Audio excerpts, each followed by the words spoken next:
Hi everyone, I'm Shaylin here with Reedsy. Today we're going to be talking about world building tips. World building is exactly what it sounds like. It's the prospect of creating the world where your story takes place, both planning out these things and actually integrating it into the story. Now, world building exists in all genres, but it's usually something we talk about in relation to sci-fi and fantasy, or other speculative genres. That's because in these cases, the author is actually inventing the world rather than having to just construct it within the story. But even if your book is historical or even contemporary, you're going to have to world build. You're going to have to create the world your character lives in, even if it is a world that already exists. The world you might be creating might be the world of London. It might be a real place, but you still have to construct it for the character. However, in these cases, it's probably going to be subtler and less of a cornerstone of the story. It might not even be something readers consciously really think about. So in this video, we're talking more about speculative world building. However, world building really does appear in all genres, and you can definitely apply these tips in other genres. I'm just going to be talking about it from a sci-fi fantasy or from a speculative lens, because that really is the most relevant scenario. Now, world building is a notoriously hard thing to do. I actually think it's one of the most difficult technical skills when it comes to writing. You need to relay a lot of information without relying on info dumps, unnecessary exposition, or awkward dialogue. It can be pretty difficult, but I hope that these 10 different world building tips can help you approach it in your work. Tip number 1 is to create a need to know. Many fantasy writers complain of info dumps, overloads of information all at the same time, and this can make writers a little scared of exposition. But all writing is just information. What's important is conveying it effectively. Remember, the reader will be inherently more interested in the conflict and characters than aspects of the world less charged with conflict, like how the legal or education system works. That's why it's important to create a need to know in your reader before you relay that information. Make it a question or a mystery first before you reveal those details, so when the reader does get those answers, it's something they are interested in and invested in. It's an answer they've been craving. Robert McKee, a screenwriter and the author of the book Story, says that you should never flash back to the past before you've created in the reader a need to know. He meant it in regards to backstory and flashback, but the same principle applies to world building. Number 2 is to establish your world's unbreakable laws and rules.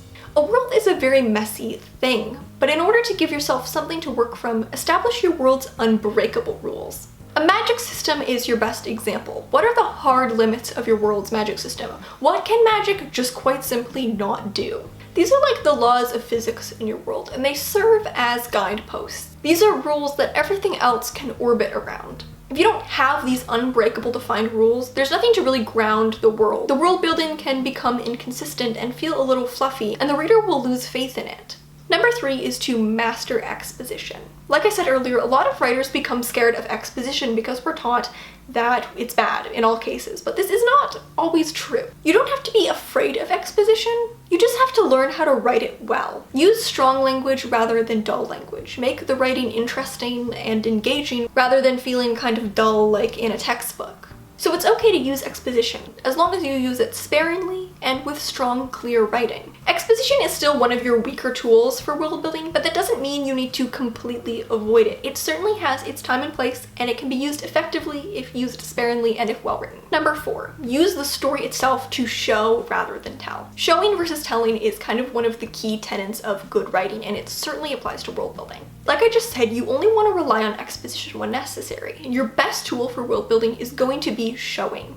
This is the difference between having a long expositional paragraph on the religious beliefs in your world versus having a scene that contributes to the plot and is active, where you see the main character go to like a temple or place of worship and actually partake in a specific religious ritual or practice. You don't want to just add scenes merely for the sake of world building. A scene should never be present just to world build, but try to integrate world building into every single scene. Every single scene that furthers the plot should also be an opportunity to world build.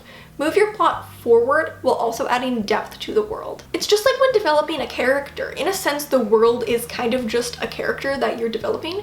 So a lot of character development techniques can be applied to world building just like this one. Tip 5 is to thread world building into your descriptions. One of the best ways to do this showing is through description. Building the visual aspect of your world is important, and you can do that through the description, but you can also relay a lot of interesting information about a world through description as well. Description can be used to reframe what in another situation might be exposition. So instead of having an expository paragraph where you talk about what clothes people wear in this world, Just describe what your protagonist is wearing. Even your scene setting descriptions can be used to integrate world building. You can describe the architecture, the climate, the weather, and even the people and some of their social customs or practices, just through your scene setting. Tip number 6 is to remember that everything is interconnected. Much more important than having a bunch of cool details is understanding how all the aspects of your world interconnect. This is best explained through magic system, but it applies pretty much everywhere. So if you have magic in your world, it's probably going to intersect with all other world systems. Say people in your world can be telepathic. This is now going to affect pretty much everything else. How is this going to affect the law? So are there laws and regulations around mind reading? Is it legal? Is it something you can be persecuted for? Can telepathy be used in a legal proceeding to tell if someone is lying? What about in education? Is telepathy a skill that needs to be taught or honed? Is it taught in kind of like a public education system, or do you need to go somewhere very specialized to learn how to do it? What about clothes or architecture? Maybe people have either very increased or very decreased senses of personal privacy because of the telepathic nature of the magic system. How would this affect how they dress and how they maybe construct their private spaces, etc., etc. This goes on with basically every detail of your world. Tip number 7 is to find Earth-like reference points. As just a point of practicality, finding references on Earth can be so helpful. Now, I don't mean that your world has to be based on a real Earth place, whether that's historical or modern, but it can still help to have references. Finding a place on Earth with the closest geography or climate can help you determine a lot of world building details, like what buildings look like and what kind of clothes people would practically wear or what kind of food people would realistically eat. I do write a lot of contemporary fiction set in made-up towns, and when I'm making up a town, I always try to find a real town that is as geographically close to where my fake town would be as possible, so that I can reference what the weather would be to keep that consistent and realistic in my own novel. Tip number 8 is to make the most of your tiny details, whether it's a convention in how people are named or the types of jewelry that they wear. These very specific small details can be the most memorable, especially when they intersect in interesting ways with the other world systems. Understanding how the little details fit into place can really make your world feel very intricate and also very real. These little details can be the most memorable. They're the things that really pop on the page rather than the broad strokes of how everything generally kind of works. Which leads us to tip number 9.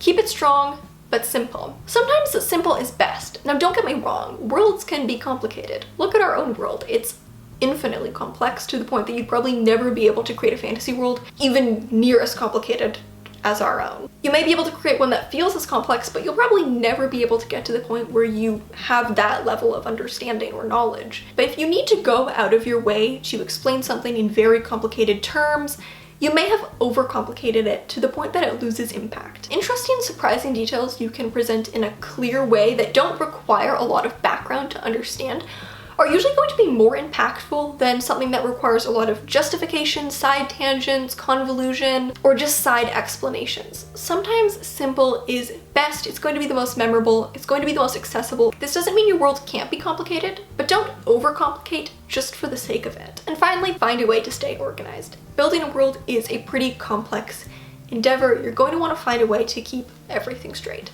You will have pages of notes, from little details to maps to research. You're going to want to find a way to keep everything organized so you don't lose your mind. Many authors create what's known as a world building Bible. This is just one document where they keep all their world building notes. Organize this with a table of contents or an index so it's as easy to find the information you need as possible. Keep everything in one place as either a master doc or even print it in like a binder so you can easily reference it while you're writing. It's going to be your go-to while writing, so as soon as you start building your world, start building your world building Bible so you stay organized from the beginning. It's going to be a lifesaver. So those are some world building tips. Let me know what your favorite fantasy, sci-fi, or just speculative worlds are in the comments. And I'll leave a couple more relevant videos, one on how to know when you've done enough world building before you start writing, another on essential world building questions you can ask, and another one on magic systems. So those should all be useful pairings to this video.